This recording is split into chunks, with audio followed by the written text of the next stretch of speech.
So lots of moving parts in today's session, and we've got just the right guy who can cover all of them. President of Bianco Research, Jim Bianco. Jim, listen, I know you think the Fed's going to stay the course, but I'm just not so sure. And here I'm going to lay out my theory for you. So this morning during this Q&A session with the Cato Institute, Jay Powell was asked about Paul Volcker, and he focused on the failed efforts before Volcker got the job. This is what he had to say.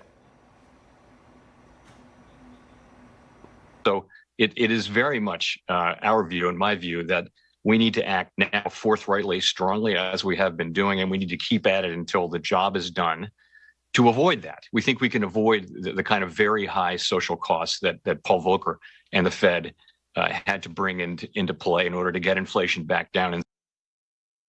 Very high social cost. That, to me, was the key phrase. I know he wants to be hawkish, but I believe when it comes to that very high social cost, I think he's going to blink. What are your thoughts on that? I think he was talking about inflation being a very high social cost. Inflation impacts 100% of the population. I don't want to be callous about this, but a recession and unemployment does not impact 100% of the population. And really what he's trying to get at is that, and he said this in previous meetings too, that if you don't get inflation under control, you pretty much can't do anything else with the economy. So that's what he's focused on. Now, maybe he's right in that after an outsized rate hike, and we're expecting 75 basis points, in 2 weeks and a couple of others before the end of the year, that's all it will take to bring down inflation. And then we could see it moderate in 2023. But if the question is, the very high social costs, I think he's talking about inflation. And we're not, by the way, the other thing is that unemployment is not really struggling, right? We just produced 300,000 jobs last month. So that's nothing that should get the Fed exercised about yet. What do you make then of perhaps, and everyone, again, the preamble to all of that was the notion that in the 70s they had to stop, go. What if they do get a couple of signs, right? One good CPI number, maybe a big miss on jobs. Do they keep staying the course? That's going to be the test, right? Do they pause when they start to see what they want to see, knowing that it could be a temporary blip? That is the $64,000 question. It's easy for the Federal Reserve to beat on their chest and say, we're going to rein in inflation and we're going to do whatever it takes, as I said, when you're creating 300,000 jobs, when the stock market is holding the June lows.